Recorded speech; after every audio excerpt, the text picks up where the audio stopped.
Look who's back. All set with that probationary mission? We can do your debrief and formally welcome you into the Vanguard whenever you're ready. A terror? What? How did you walk away with the terramorph tissue sample running comms repairs? What happened to the settlers?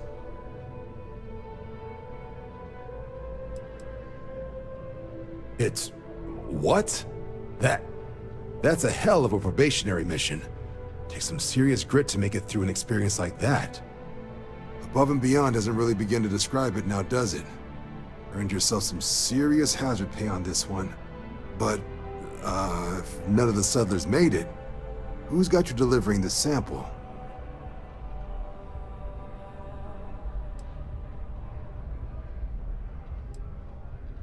Did she now? Sanan.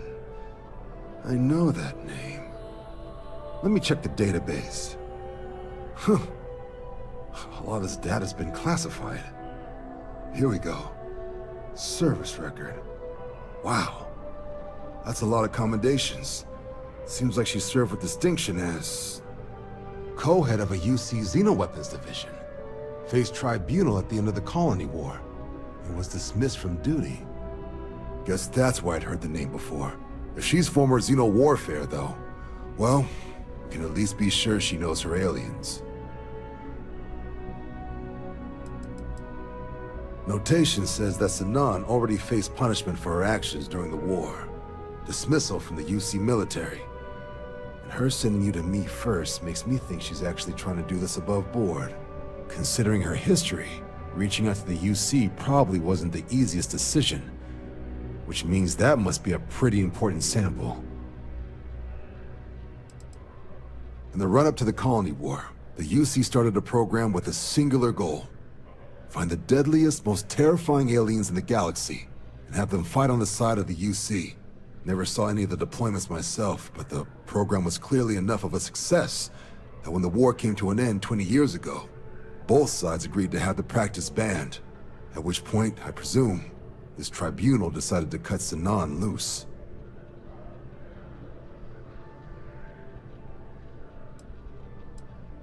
Given the subject matter, I think we might want to at least explore the possibility. Did your survivor, Hadrian, did she mention why she thinks this sample's so special?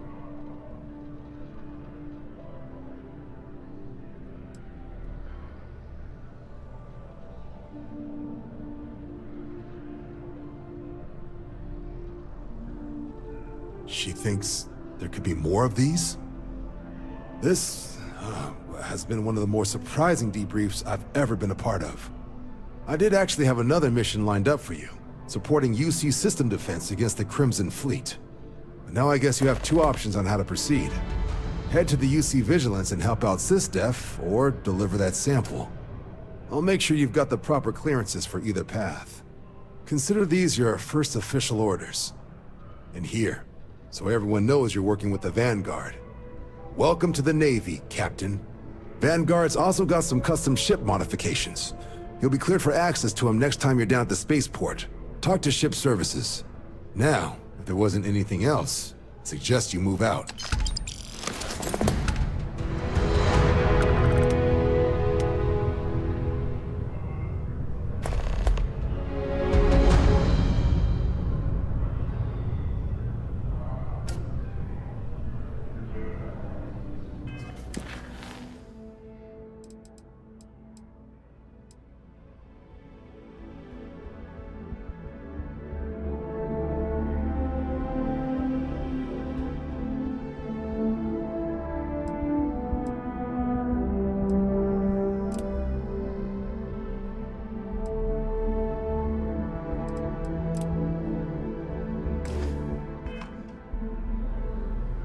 I'll handle things with the brass. You just make sure that sample gets to Mars. You can just call them SysDef. Everyone else does. They're the division responsible for combating the Crimson Fleet, fighting pirates. It's not a small job, keeping the galaxy's mercantile class safe from death and dismemberment, so they're constantly undermanned. They work out of the ship, the UC Vigilance, though the support request was a little vague on what your actual duties would be if you decided you want to lend a hand. Only what's in the database. She ran the UC Xeno Warfare Group until she was dismissed at the end of the Colony War, and they banned the practice. The type of person who, if they hand you a strange sample of alien tissue, you do exactly what they ask, preferably with gloves on. There was also a pretty infamous Admiral Sinan, known as Victus, that was executed after the Colony War. Not sure if there's any relation, though. That section of the database is above my pay grade. It doesn't. But if that's who that sample is destined for, my bet he's former UC Xeno Warfare, just like Hadrian.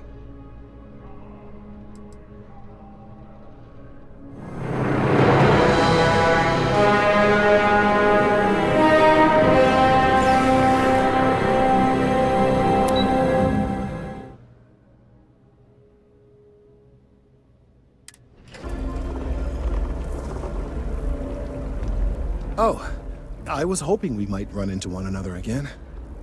Your timing is most fortuitous. I'm on the verge of something, but I don't quite have all the information I need.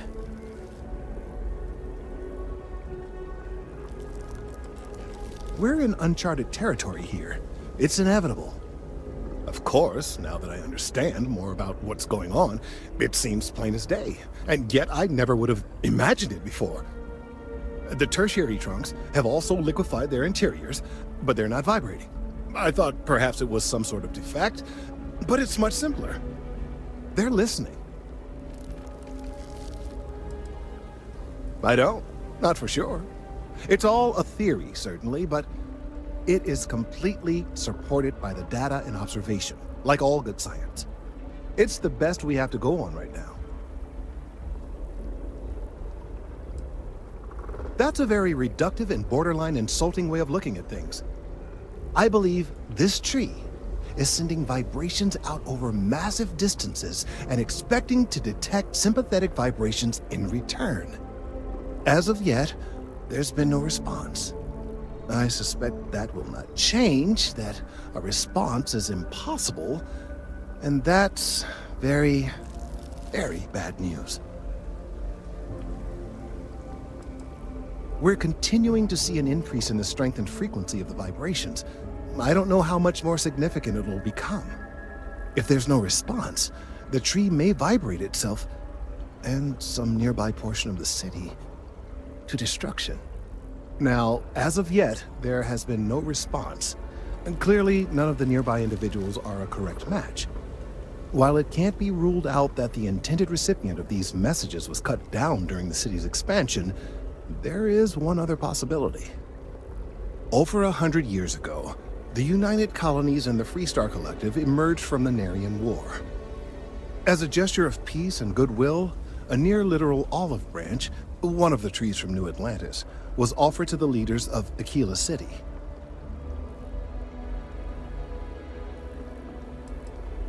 Certainly wouldn't have been my first suggestion. Something about the common roots of humanity or some such. Politicians and their metaphors. Of course you can't just uproot a native species and plunk it down on some other planet in a totally different environment and expect it to grow. Clearly no exobotanists were consulted ahead of time. The end result was wholly predictable. The tree died within a few short years. I'm sorry, I'll get to the point. The tree died, yes, but branches were kept.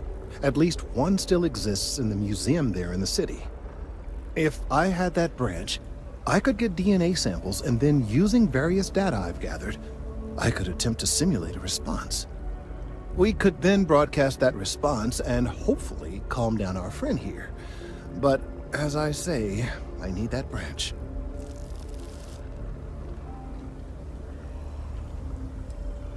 I'm afraid I can't be two places at once, and I have too much going on here. The museum in Akila City is under the supervision of one Miss Kessler, I'm told. I don't know anything about her, but hopefully she'll be willing to listen to reason and assist our cause. All right, off you go. We don't have any time to waste.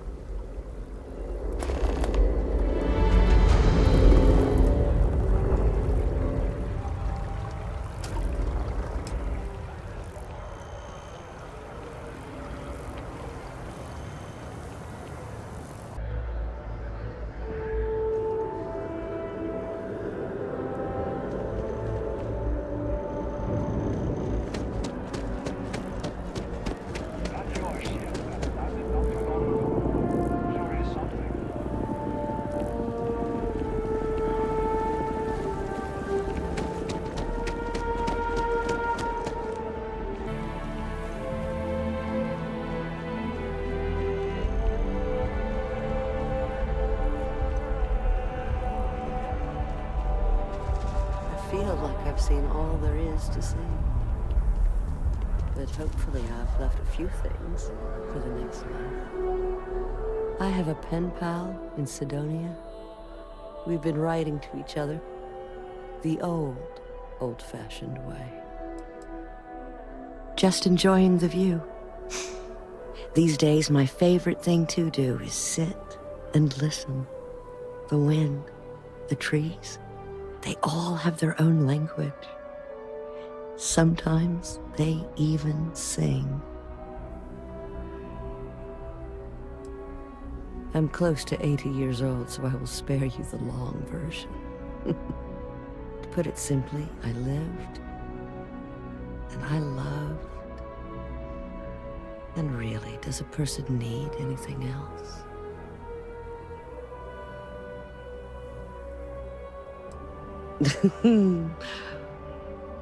I agree.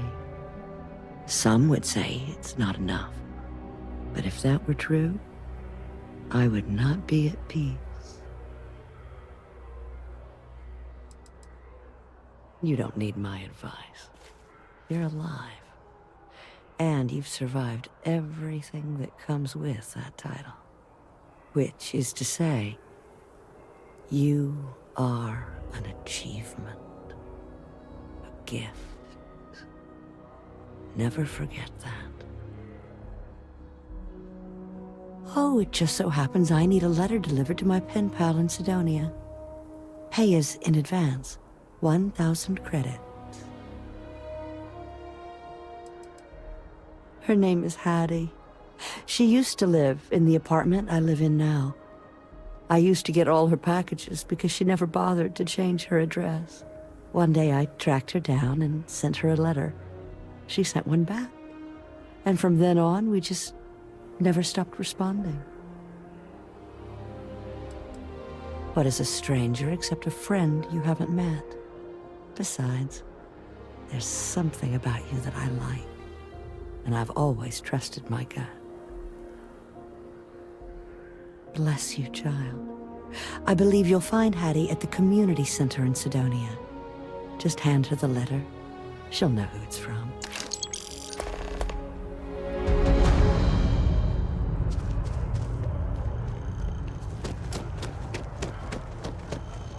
Saw your ship coming.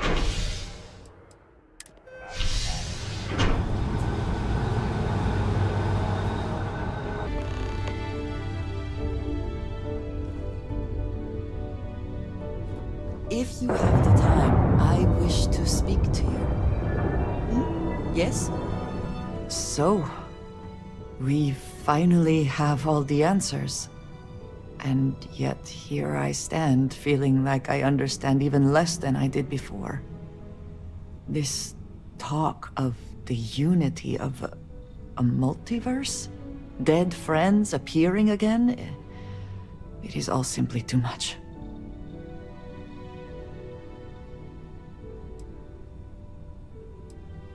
And you think it is just that simple? It would seem to me that verifying this is much like verifying the idea of an afterlife. If this is all true, as the Starborn say, then passing through the unity will allow one to know the truth. But whomever does that will then never be able to report that truth back to the rest of us. What good then does it do us?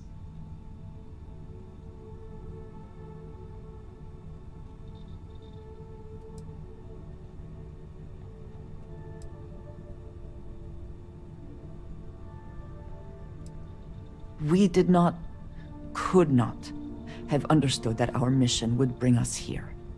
If this is true,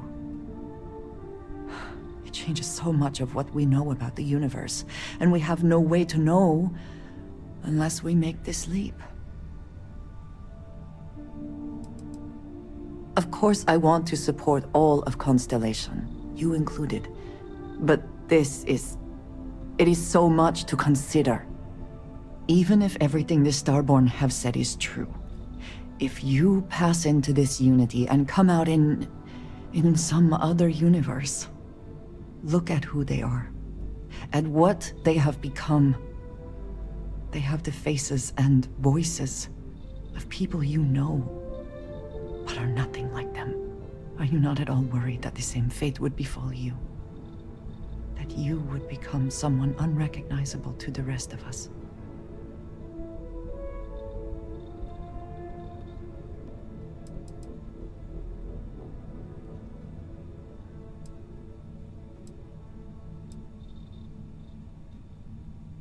Now you sound like Sarah. But you are not wrong. I will do my best to assume the best, but you cannot blame me for preparing for the worst. We should get back to it. Now that we know what to work towards, there's no time to waste.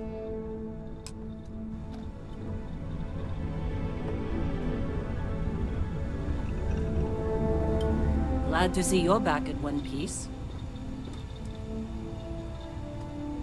Farewell.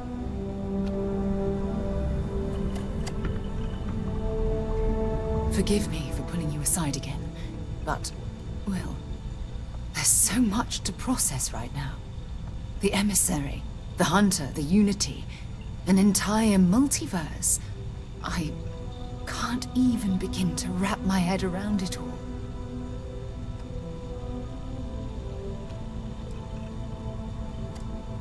Why wouldn't you be? The fact that we are the origin of the Starborn. Humans literally reborn by entering the Unity.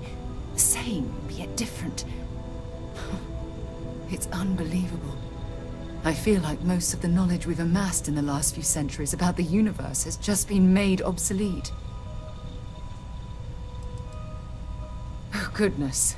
Almost every facet of science. Astrophysics, physiology, evolutionism, grav theory, the list goes on and on. There are areas of study that will need to change, and some basic rules of science that will need to be completely blown up and reinvented.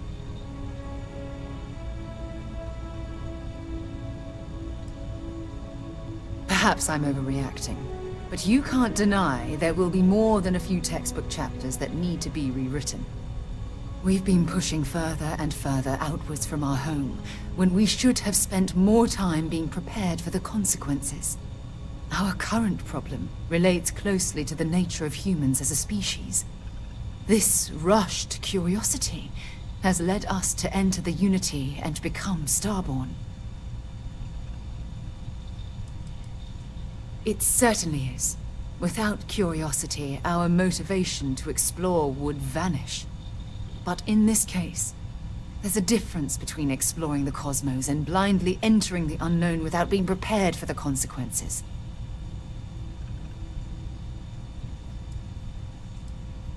Yes, and look what it's cost us. Here we are, caught in the middle of some sort of needlessly violent crusade between the hunter and the emissary.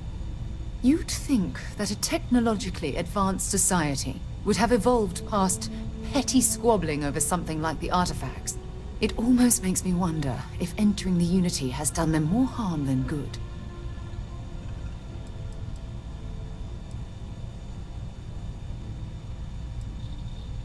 Oh, absolutely.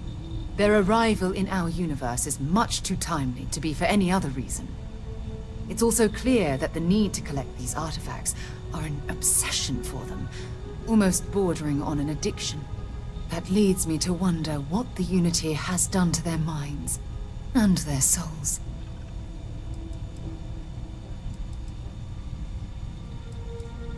Yes, I agree, but not at the expense of erasing our own existence. When you pass into whatever lies beyond, we don't know what will become of you. Will you remember your life as you knew it? Will the hunger to collect the artifacts consume your life like it's clearly consumed the Starborn?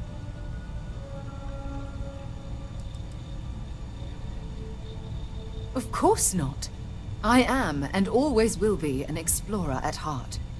My concern is how fundamental the change will be to ourselves as people. We don't even know if you'll remember anything about this conversation. I'm worried what that will mean between us.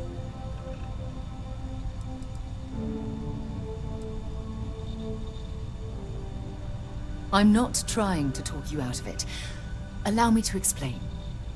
As the chair of Constellation, I want all of us to have this opportunity to explore the Unity. It would be the pinnacle exploration of our lives. However, after we enter the Unity, we'll likely evolve. You and I, as we stand here right now, will essentially cease to exist. You're a respected colleague, and I wouldn't want to lose you. I'm not sure. I'm guessing based on what we've learned. Even if I accompany you into the Unity, the question still remains. Would we know each other anymore? Even if we did, would we care? Part of what I do as chair of Constellation is weigh the costs of our expeditions. And this one, the cost is extremely high.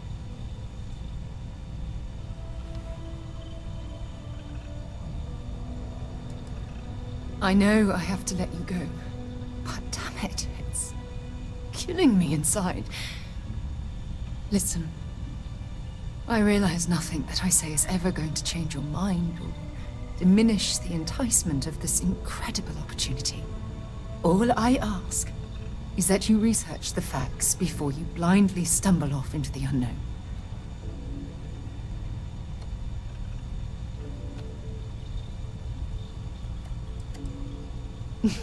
Yes, never mind the surprisingly high number of space battles you've gotten entangled with recently. Well, I suppose I've ruined the moment again, haven't I? I'm getting quite good at that lately. I'll let you get back to whatever you were doing. Just think what we discussed. I know I will. How have you been? Do you need something, Captain?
touching down.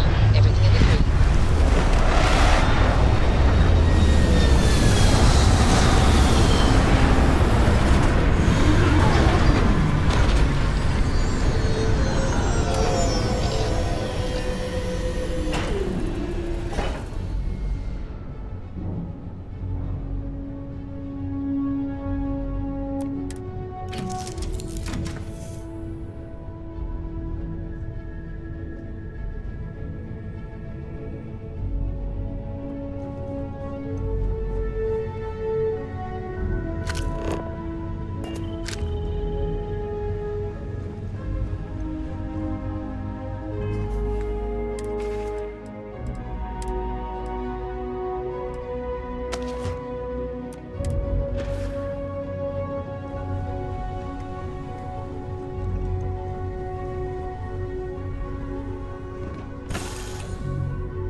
your best shot.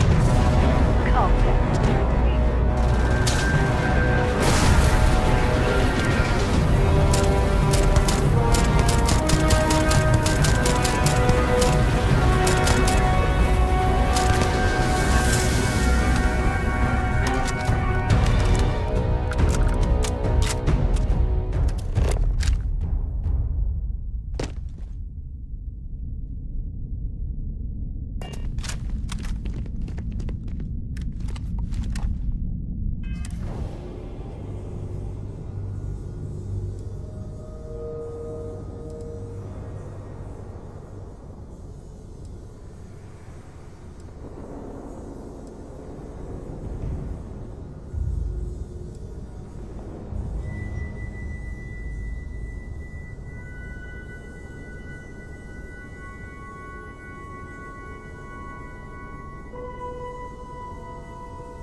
Always a satisfying moment to return to your ship.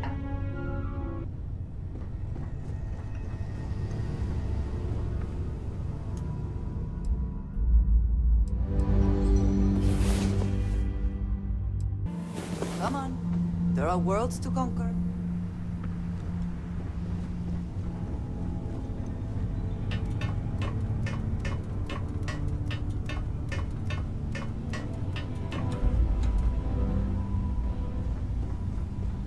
Hi there, Captain. Good to see you.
nice time in Akila City.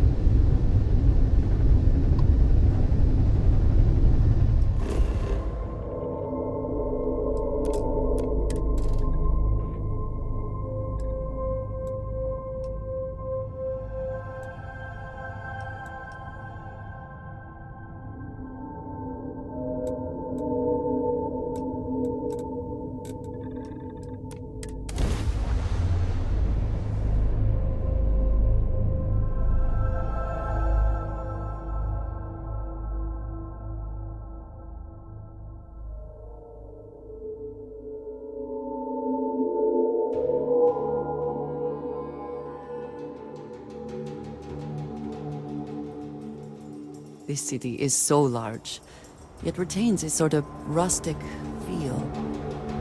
I find it comforting.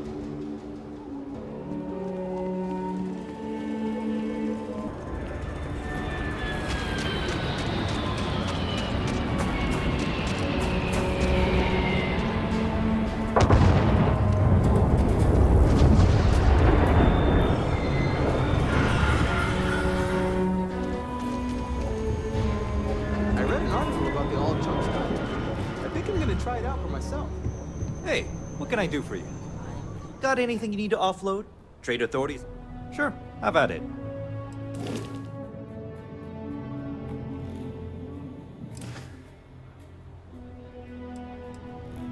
I'm sure you can find something you like.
Akila City is always fun.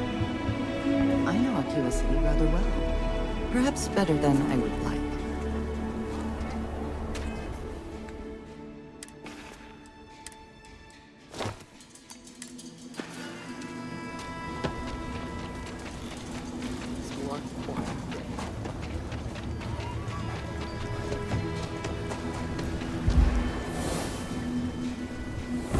Your abilities are truly amazing.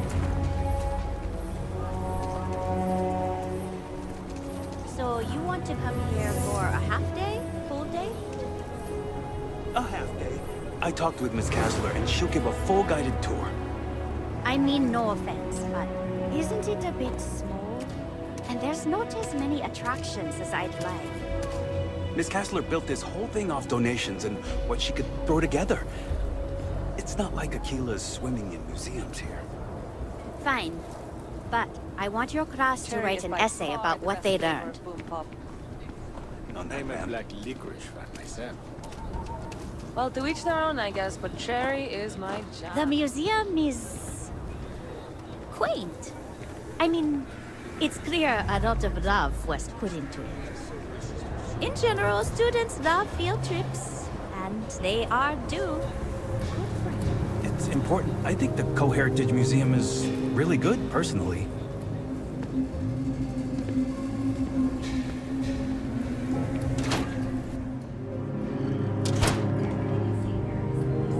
City's history.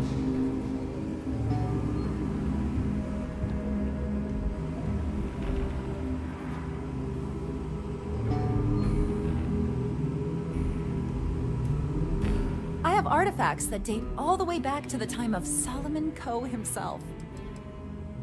Very well. People are proud of their history here, so we get more visitors than I was expecting. So it gets pretty busy here, especially with school field trips. Akila City was founded over 150 years ago by Solomon Coe, a scientist and explorer from Earth. Along with other settlers, Coe built the structures you see in the part of the city we call the core. Those proud buildings still stand today. The planet was dangerous, so they built a wall around their settlement. Eventually, they ran out of space and started building outside the wall. There were so many buildings that they had to build another, larger wall, forming a second outer ring around the growing city. Of course, the city didn't stop growing, and before long, the third wall, the outer wall you see today, was constructed. Today, Akila City is the proud capital of the Freestar Collective, and the Council of Governors continues to meet here when they need to. Most people know Solomon Coe as the founder of Akila City and the father of the Freestar Collective. He was an astrophysicist who lived on Earth in a place called Wyoming. Solomon was born around the time people first started living in space. Later in life, he designed starships, and when Earth was in peril, those ships helped to save humanity by taking them to new homes in the stars. Absolutely. During the Great Exodus, Solomon came to this world. He named our star Cheyenne, which was also a place on Earth, and gave Akila its name too. He and some others built the settlement that would go on to become Akila City, and his descendants still live here today.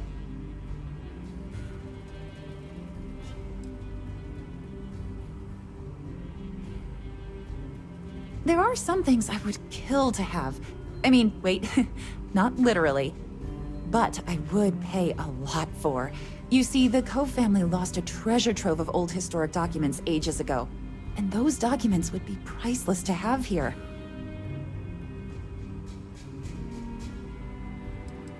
Well, all of them were owned by our city's founder, Solomon Coe.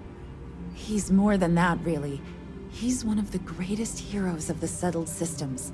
These documents would be, like I said, priceless to the museum and to our guests. Their absence pains me. Jacob Coe and I have talked at length, and his great-grandfather was a troubled man.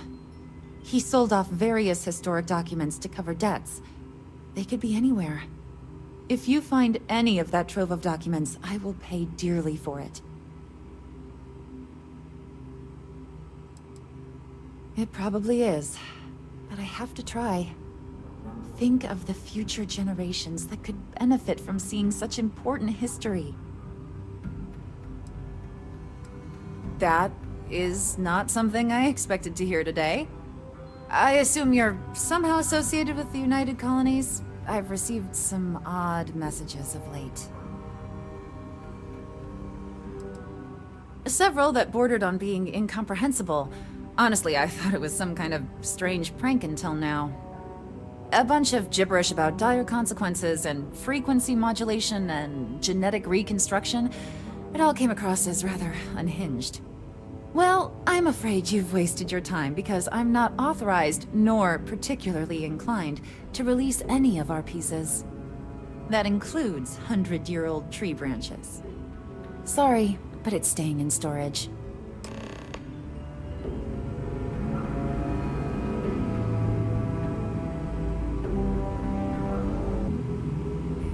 Hi! Please feel free to have a look around. It's the reason I started this place. I hear what you're saying, but I'm afraid it's out of the question. I don't know. I guess it does take up space that could be used for other items. I can't believe I'm doing this. Please return it in one piece.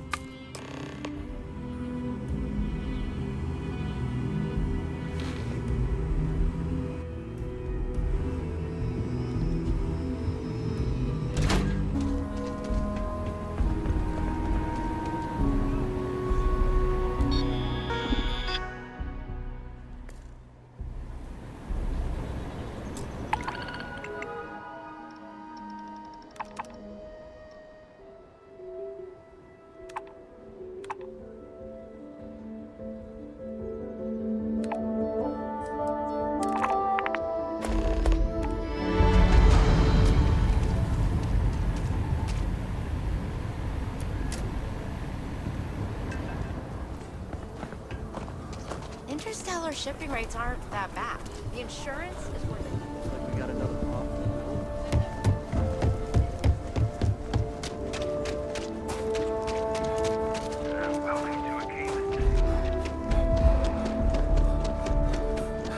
Escape trajectory plotted.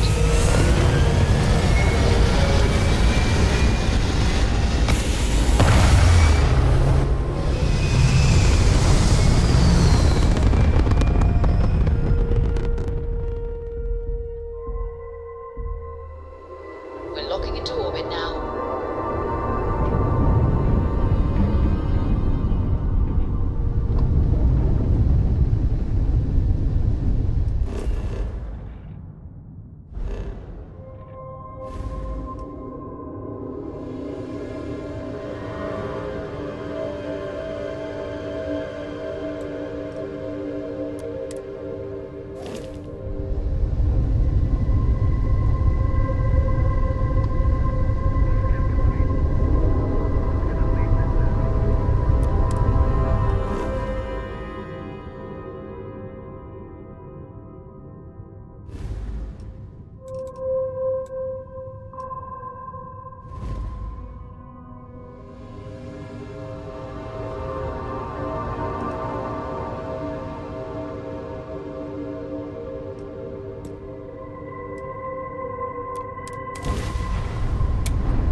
Grav jump complete.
We have full jump capability.